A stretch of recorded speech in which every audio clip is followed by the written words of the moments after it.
And we're going to move on with that to Director Mark Vander Linden. I think we have a couple of reports to discuss. Good morning, Mark. Good morning, Chair Maynard. Good morning, Commissioners. Yes, we have a couple of reports. So we're going to start off with a research and then jump over to GameSense quarterly report. So joining us today for a presentation of the social and economic impacts of casino introduction in Massachusetts, we have Dr. Rob Williams, who I don't believe many of you have met or seen present previously, but by way of introduction, Dr. Williams is a clinical psychologist and professor in the Faculty of Health Sciences at the University of Lethbridge in Alberta, as well as the research coordinator for the Alberta Gambling Research Institute. Dr. Williams will be leading this presentation, but we also have Dr. Rachel Volberg, who you know well. Dr. Volberg is a research professor in the School of Public Health and Health Sciences at the University of Massachusetts. Together, Dr. Williams and Dr. Volberg are the principal investigators of the SEIGMA project.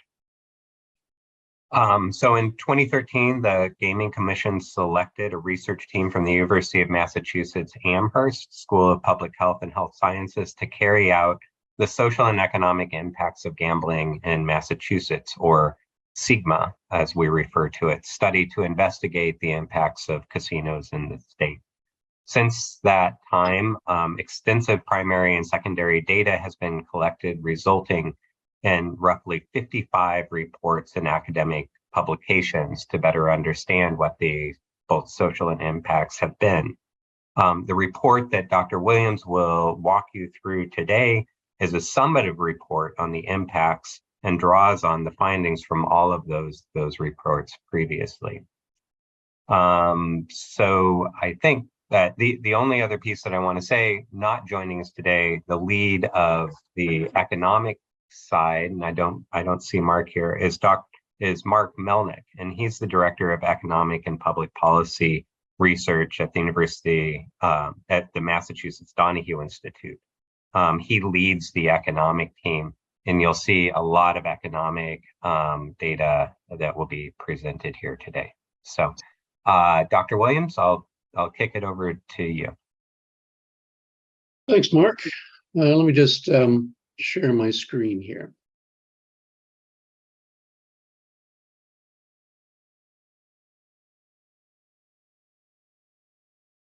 Okay, can everyone see that? We don't see it, Rob. We don't? No. Oh.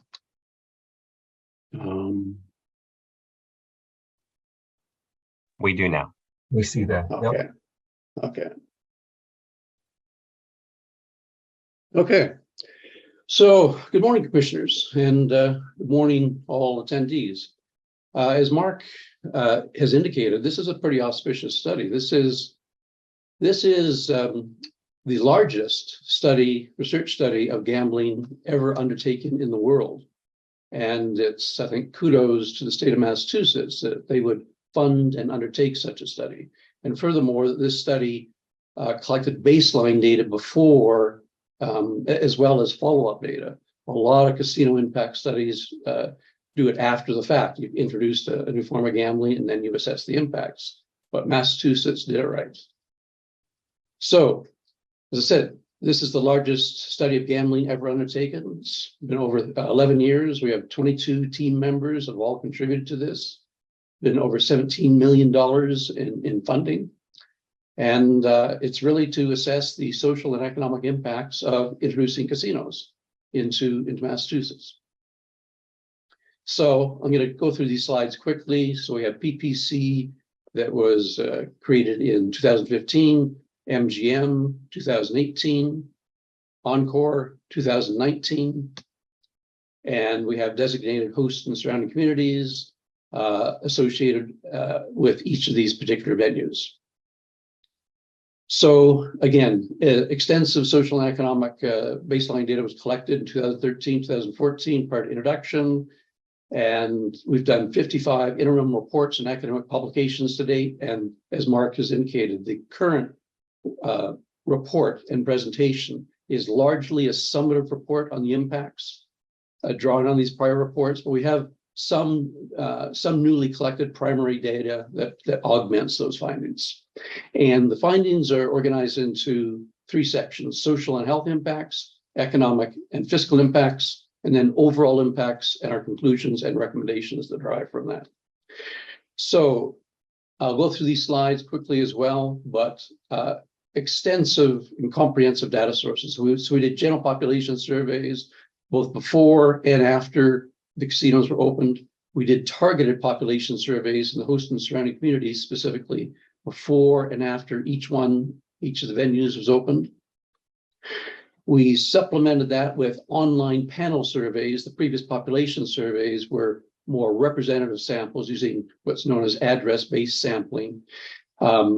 But since the 2021 follow-up general population survey, we've been relying on online panels. We also have one for 2024.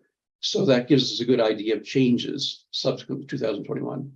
We also had a fairly large-scale cohort study called the Massachusetts Gambling Impact Cohort, acronym MAGIC, from 2013 to 2019. And that allowed us to assess changes within gamblers and problem gamblers over time as a function of the introduction of the casinos during that period of time. We had key informant interviews in all three communities. We had focus groups in two of the communities. We used secondary data from state and federal governments, so changes in suicide rates, divorce rates, employment rates, total number of businesses, et cetera, as they related in a temporal way to casino introduction. We have the crime impact reports, most of these largely authored by Christopher Bruce, and we summarized that data as well. We have our own casino construction impact analyses, where we tabulated spending, employment, wages for each casinos. Then we used economic modeling. That this is, the actual wages, the actual spending, the actual employment, are sort of the inputs to economic models that project what the downstream total impacts would be from that initial those initial figures. And then we did patron surveys and license plate surveys at all three venues. That's largely to establish the geographic origin of patrons to each of these three casinos. I mean, a good part of the reason for the creation of domestic casinos in Massachusetts was to recapture money that was leaving the state. And so it's pretty critical to understand where the patrons are coming from, i.e. where the revenue is coming from, and the extent to which it's been recaptured, and the extent to which it attracts patronage from out of state, which is new money. We had the casino operation impact analyses. These are reports done by our economics team using revenue, employment, wages, vendor spending, and state taxes provided by each casino. And then we use the economic model called REMI, which actually was developed in Massachusetts as well, to estimate total economic impacts for each casino and region. We had surveys of all new employees at each casino, PPC 2017, Encore in 2019. The purpose of that was to establish the extent to which net new jobs are created. To what extent are these new jobs versus jobs that have simply been transferred from other industries? What's the net impact on employment for these new venues? We had real estate analyses for each community, sales, prices, rents, vacancy rates, et cetera. We did an analysis of the impact of each of these casinos on residential property and commercial property. We also did a matched community comparison, comparing differences in economic and demographic indices in 2024 in host communities versus communities we've selected to be demographically and economically matched. So we look at what changes occurred using that matched comparison. And then a very novel research element that we utilize in the last year or two is a smartphone detection analysis. So it's a new technology which allows you to identify, there's companies that collect smartphone location data. And we asked these companies, this company called AirSage, to identify all the smartphones that were detected at the 3 Massachusetts casinos and the 8 closest casinos in Connecticut, Rhode Island, and New York for 2 consecutive weeks in January 2023 and October 2023.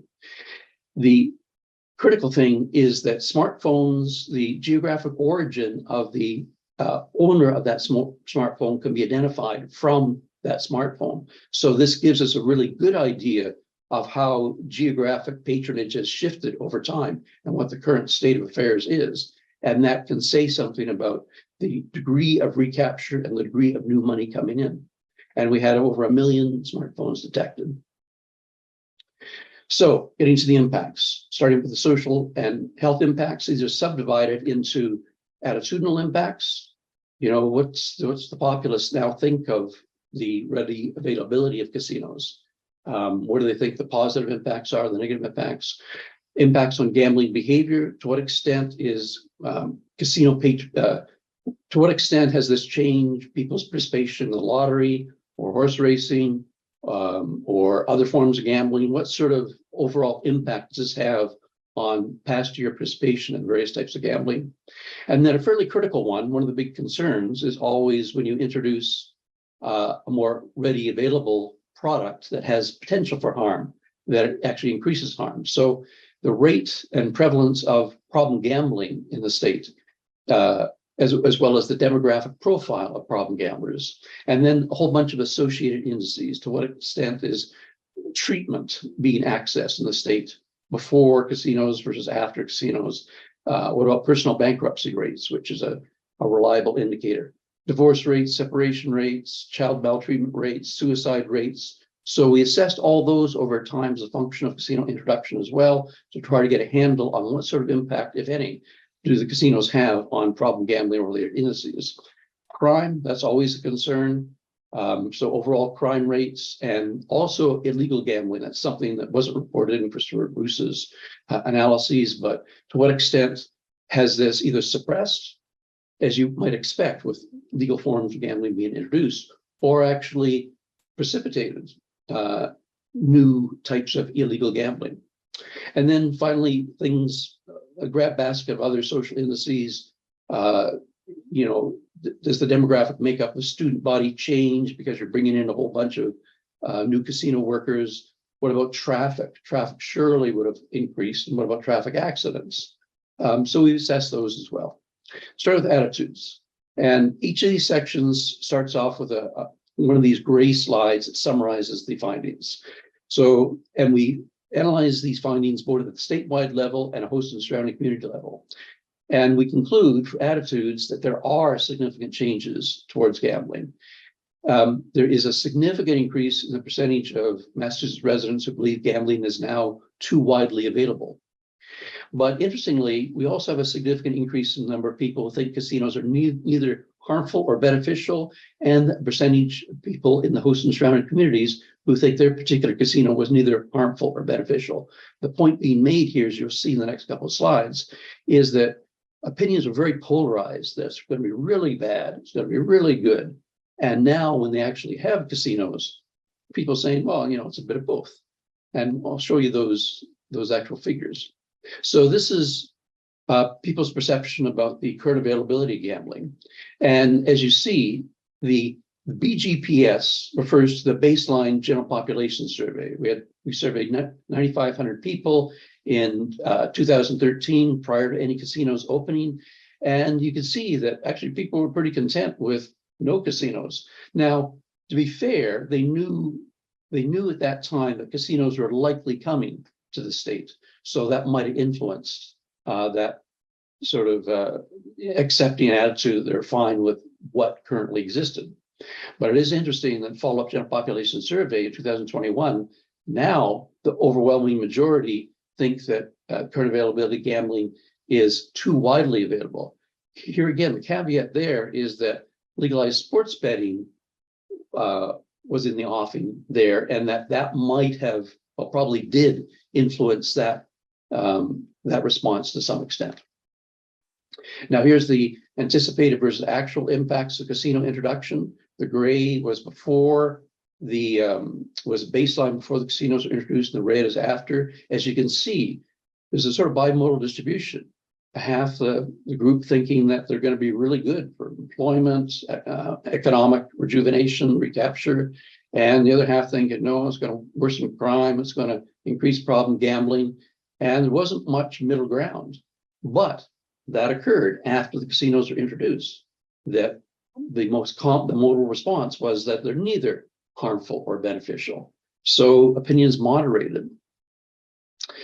Going to gambling participation. At a statewide and host and surrounding community level, there were also significant changes in past year gambling participation. As you would expect, a significant increase in Massachusetts casino patronage from 0 to much higher. A decrease in out-of-state casino patronage, and that was one of the goals here, so that's a good thing.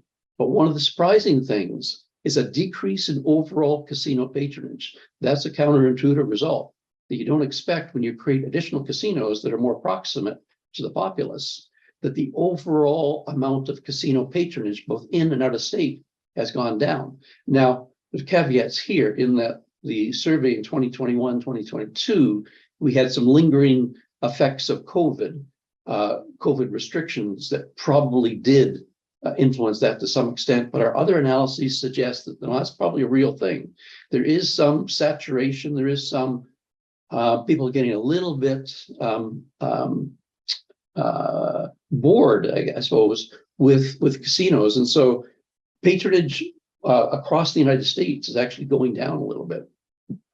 There's a slight decline in lottery participation, and there were declines in raffles and horse racing participation that also occurred, but those declines had started actually well before casinos were introduced.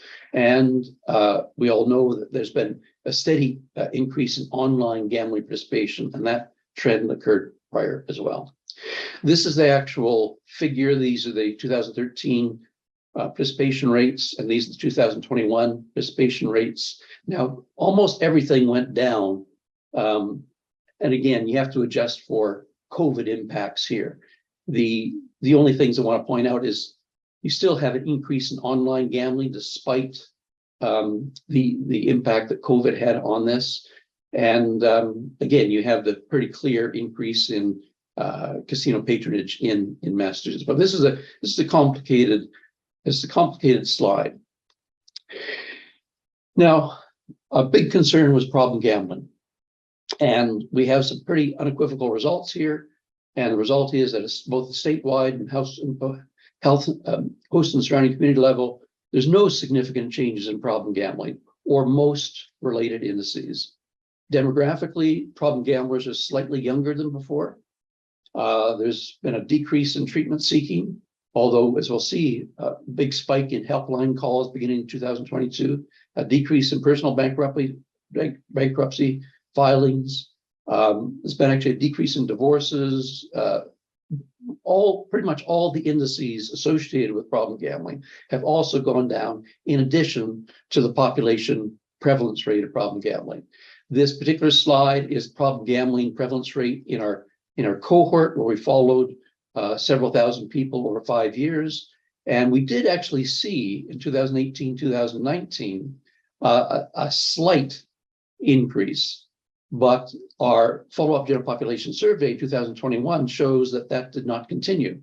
And our belief at the time was that this was actually all due to the hoopla associated with the imminent opening of Encore Boston Harbor, and that most of the increase in problem gambling within the cohort were actually relapsed problem gamblers who hadn't been problem gamblers for some period of time. These weren't new problem gamblers. These were relapsed problem gamblers. And the omnipresent advertising and news stories about the imminent casinos might have precipitated the relapse. But anyways, the important thing is that this is the more critical slide.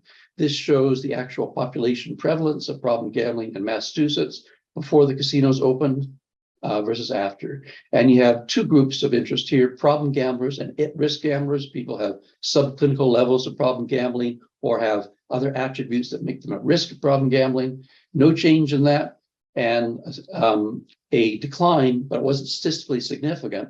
But more importantly, there was no significant change in problem gambling, despite having 3 fairly significant casinos introduced to the state. Now, we have a significant increase in non-gamblers. Now, we think that's, again, partly a lingering effect of COVID restrictions, but it also reflects, I said, a US trend of decreased casino participation over time. Demographic profile, we see that problem gamblers are still predominantly male, and that hasn't changed. What we have for the Massachusetts census on the right column, the average age has gotten younger, but nothing else has changed. The percentage of non-white, that it tends to be higher in problem gamblers, but that percentage hasn't significantly increased over time. And educational attainment and household income levels were not changed either. This is simply to illustrate that demand for treatment also went down, associated with decrease in problem gambling. Similarly, helpline calls also went down, with the exception of a sudden, fairly significant spike beginning 2022, and even more so in 2023. Now, that almost certainly has nothing to do with casinos, that all the other trends were down. This almost certainly has something to do with sports betting. And I'll talk about that briefly at the very end of this.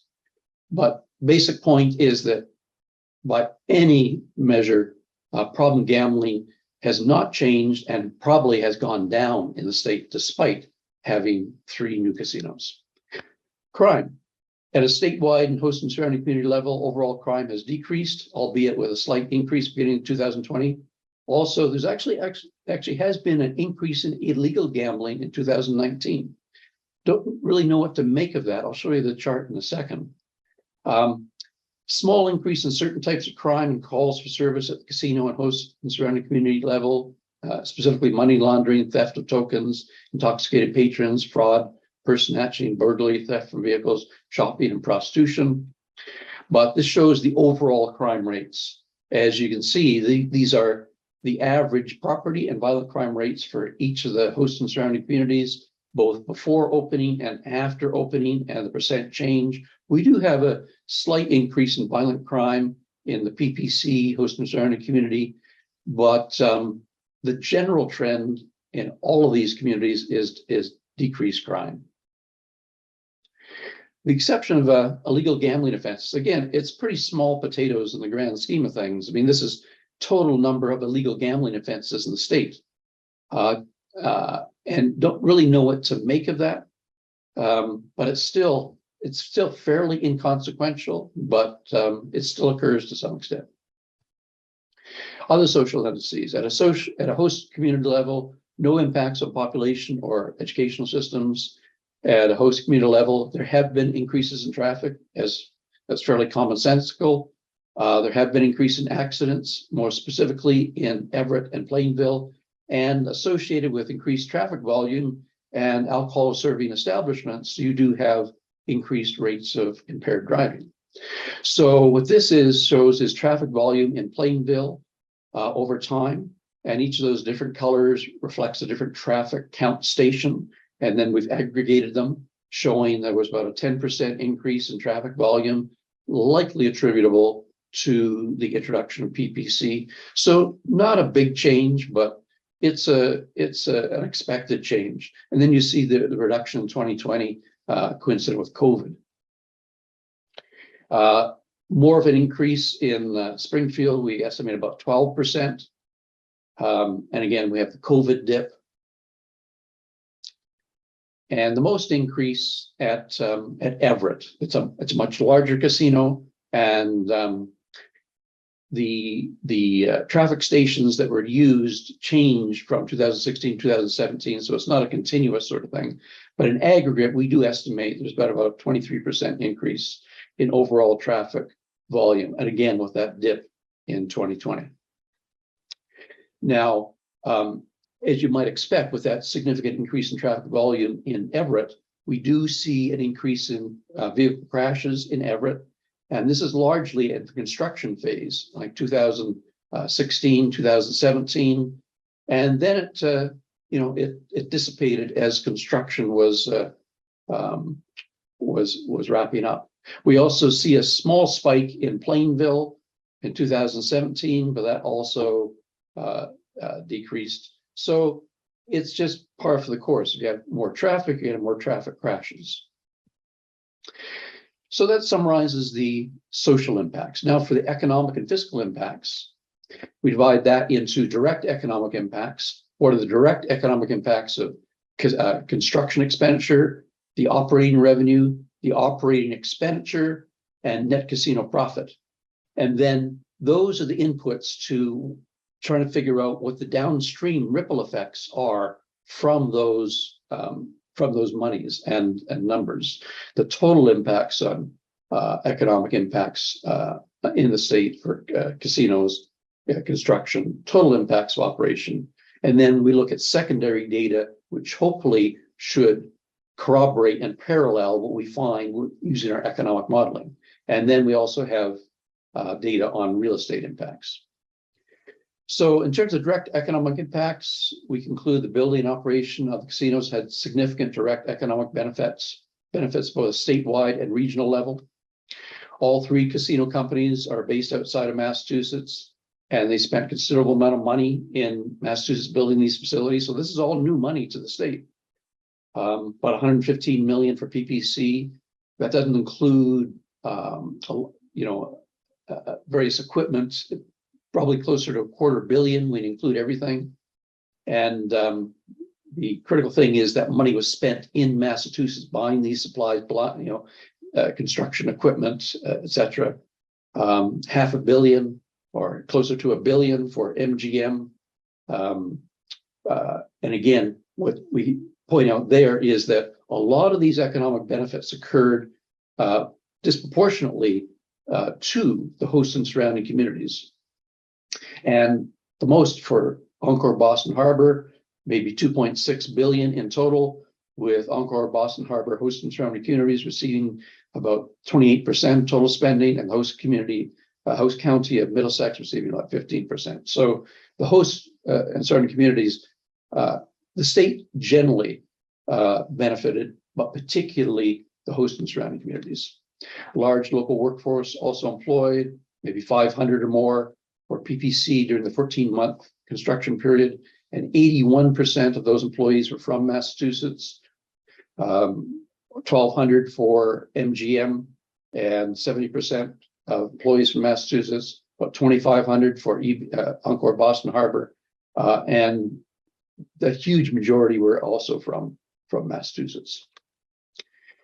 Now moving to operational revenue, roughly $6 billion in gross gaming revenue to date, and about 1.1 to 1.2 billion annually, plus another $1/3 billion in non-gaming revenue, and with Encore Boston Harbor accounting for the lion's share of that.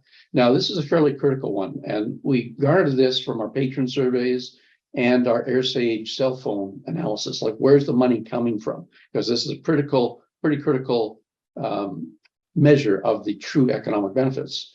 So we estimate that currently Massachusetts residents account for 77.8% of all Massachusetts casino revenue. That's to be expected because these are Massachusetts casinos. But that there's differences between three casinos in the extent to which their money comes from Massachusetts residents versus out-of-state residents. I mean, out-of-state residents they're both good in that the Massachusetts residents are largely residents who were spending money in Rhode Island and Connecticut before. So now they're spending their money in Massachusetts. But it's even better that you're getting out-of-state people. This is brand new money that you didn't have before.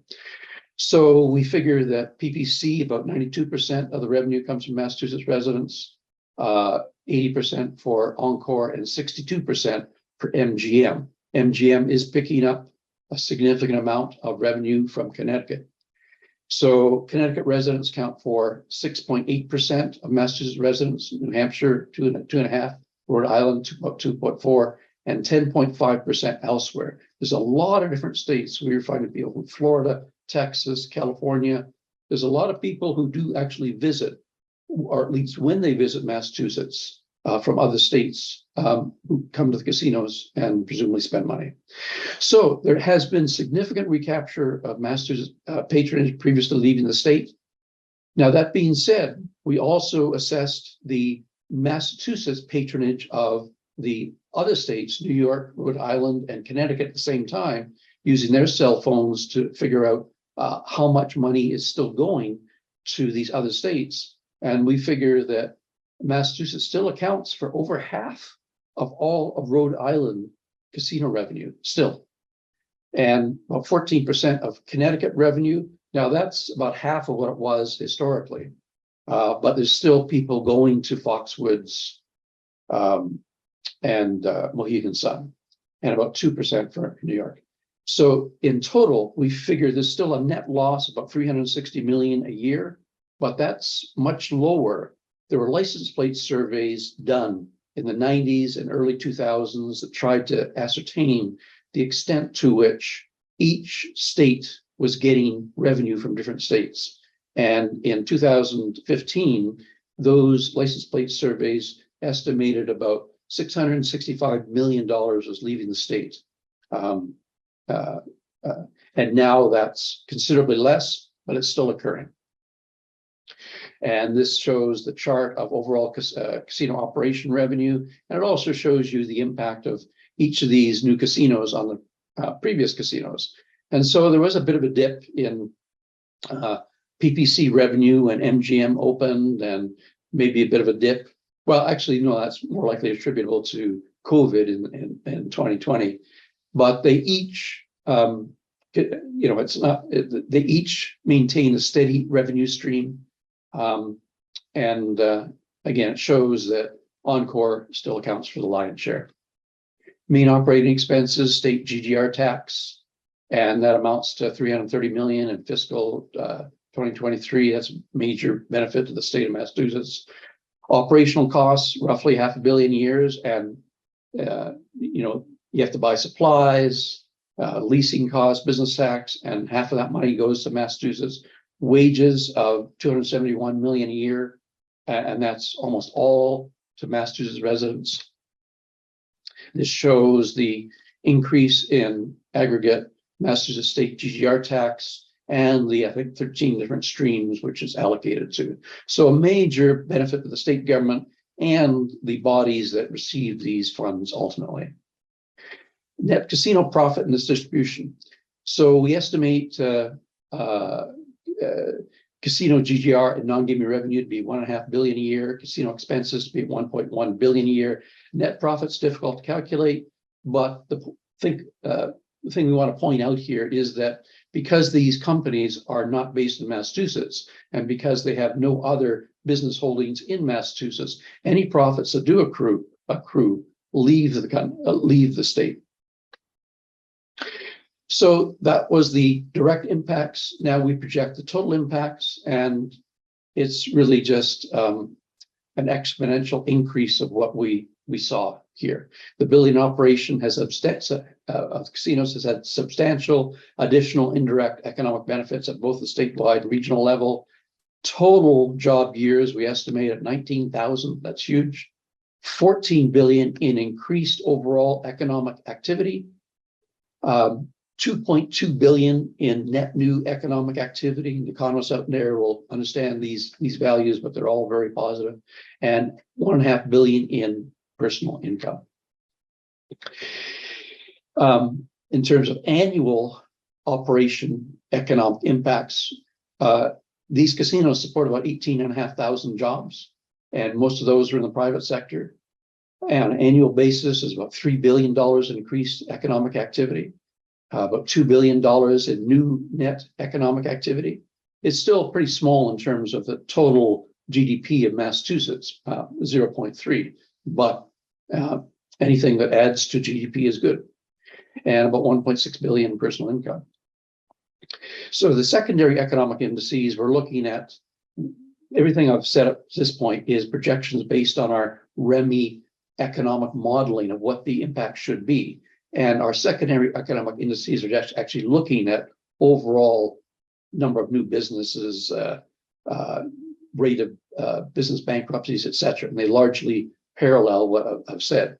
So consistent with increased economic activity, total number of businesses increased by 15 to 35% in all host communities and counties from 2014 to 2022. Although there's been economic rejuvenation across the state. And so it may just have paralleled that. But we find in Everett, it actually increased more than what was found in the state. Significant decrease in business bankruptcies in all host communities. And total number of businesses in different sectors also increased for most sectors. Now, the exception of that is there have been some decreases in food services and drinking places in Plainville, Springfield, and Hampden County, potentially due to cannibalization, because these venues have their own drinking and food service establishments.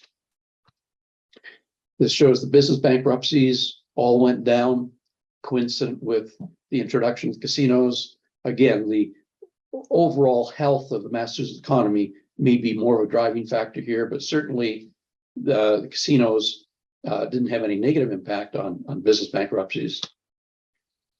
Impacts on other types of gambling, no significant impact on Massachusetts lottery revenue. And I'll show you a chart to that effect. Number of live horse races continues to decline, although amount wagered is unchanged over time. Charitable gambling revenue does continue to decline, and GGR declined from 66 million in 2013 to only 38 million in 2022 is potentially accelerated by casinos. It's a general thing that people like to move on to new types of gambling, and it's a North American thing that pull tabs and bingo and charity casino nights aren't doing as well as they used to, with new forms of gambling coming on stream. So this shows the lottery is the pink, the casino revenue is that sort of dirty orange color, and then sports betting is the little sliver on top. And the point of this is there's a couple of points. One is that lottery revenue still is the major revenue source of gambling in the state, even in 2023. Secondly, that with the increase in casino revenue, it really hasn't taken a bite out of lottery revenue. Now, you could argue that lottery revenue might have gone up even more, but it's largely an additive effect rather than a subtractive or cannibalization effect. And same thing with sports betting. Sports betting is the smallest of the bunch, and I think it always will be in more jurisdictions that have had sports betting for a longer period of time. It's always the smallest revenue draw. But here again, looks to be an additive effect rather than a cannibalization effect. Employment numbers have increased in all communities since 2013, with employment in Plainville and Everett increasing at a rate above Massachusetts average. Unemployment rates have dropped significantly in all host communities and counties, paralleling state decreases. And these are simply charts to show to that effect. Real estate impacts, the building and operation of the casinos really hasn't had much of an impact, almost no impact on residential, and modest, if any, impacts on commercial. So in terms of residential real estate, no impact on Plainville, host surrounding communities, no broad impacts in Springfield and surrounding communities. We didn't really assess the residential impacts. We didn't get around to assessing the residential impacts in Everett, although key informants do report a hot property market in that area. For commercial, there's no broad impacts on Plainville and surrounding communities, although there's been some increase in commercial building inventory. No broad impacts in Springfield and surrounding communities. Has been increase in commercial building inventory and lease rates in Everett. All right, let me summarize this then. That's a ton of information, and you're really just getting the top level results. We have a 200-page report that gives you all the details on all this and much, much more.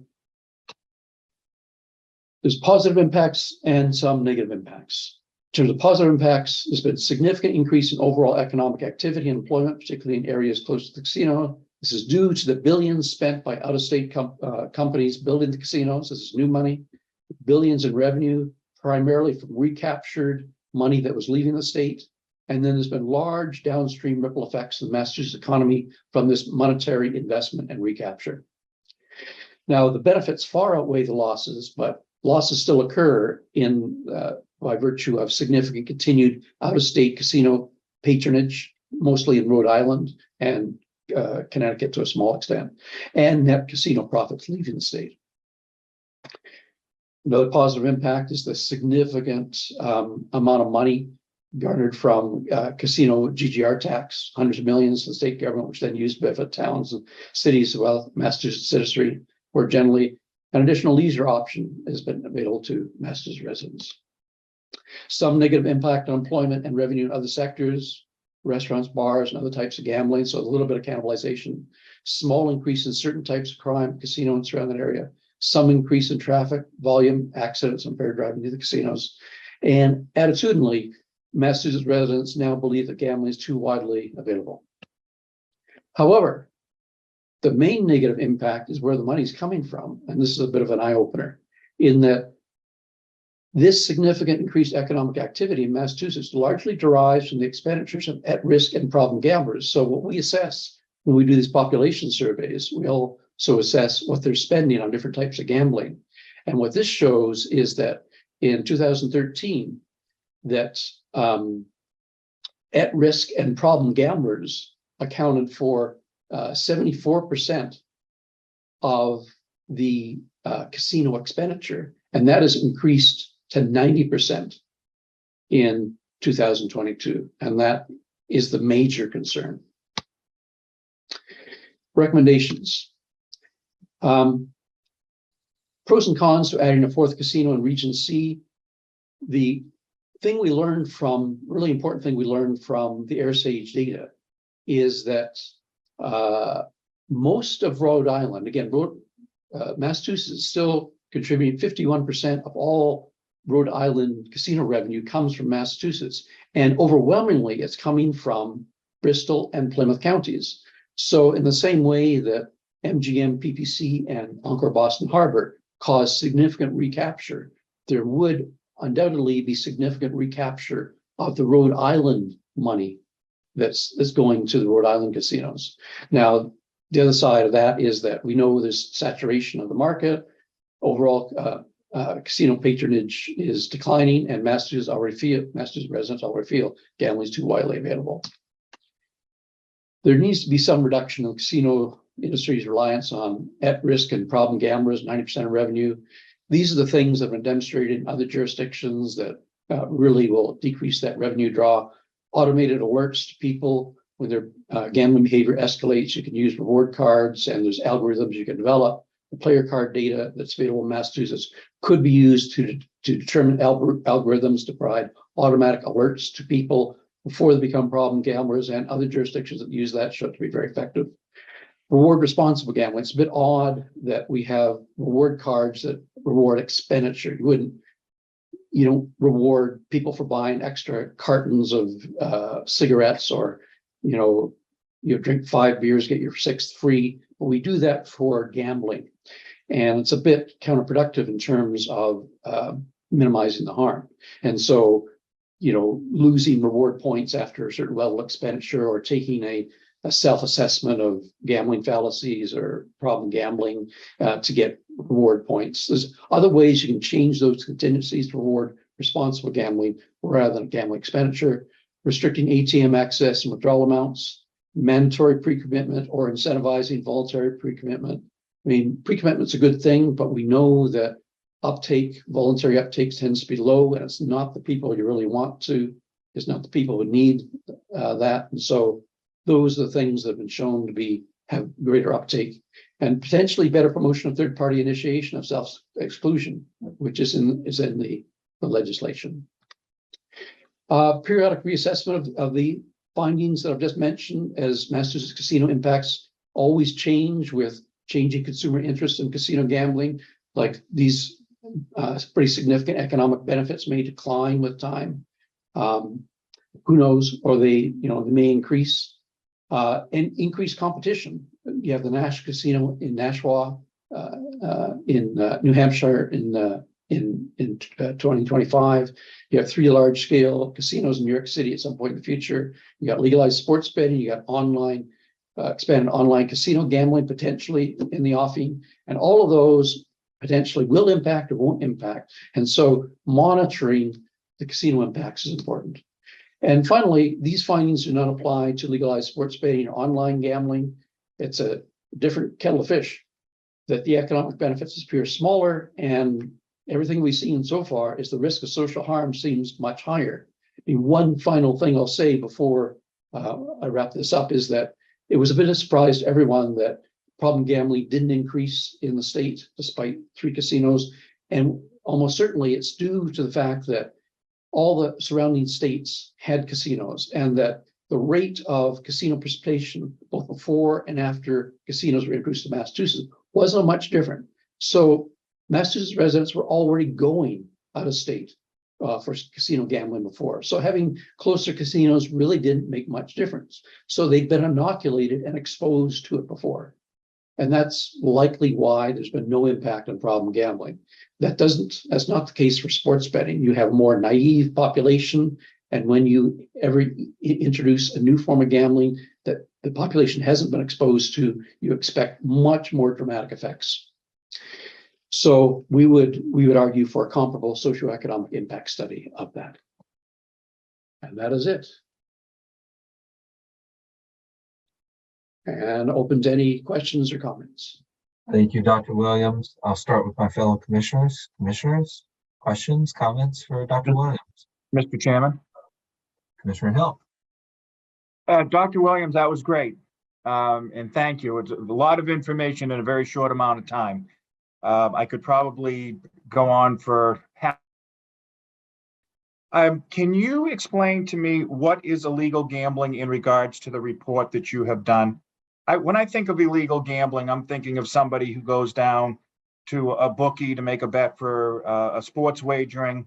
I think of maybe a casino that's been set up in a back room somewhere. Is that what illegal gambling is here in Massachusetts, or is it defined in a different way?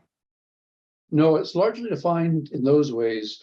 My understanding, like all we were going on is uniform crime statistic stats on illegal gambling offenses, but they didn't provide much information about what those constituted. Now, I did come across some news reports. This seemed to be in the Springfield area, and it seemed to be sports betting.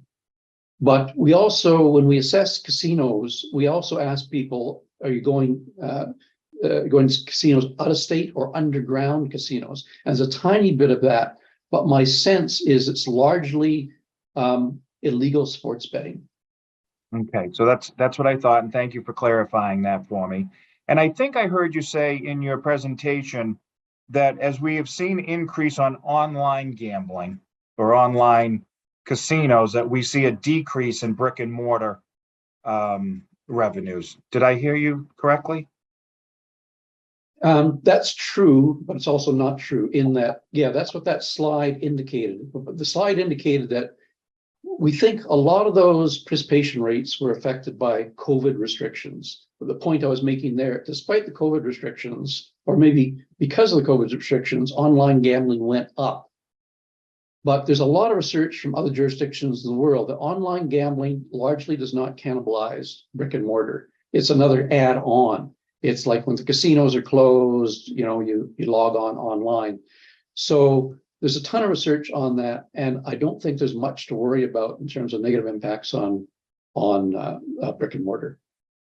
Because we are hearing possibly, there will be bills that will be offered that would allow that here in Massachusetts, and any information that we can get in regards to that, any data we can get, I think is important, because we certainly don't want to see a decrease in the economic activities around the casinos go down because there isn't as many people going to brick and mortar because they're doing it on their phone.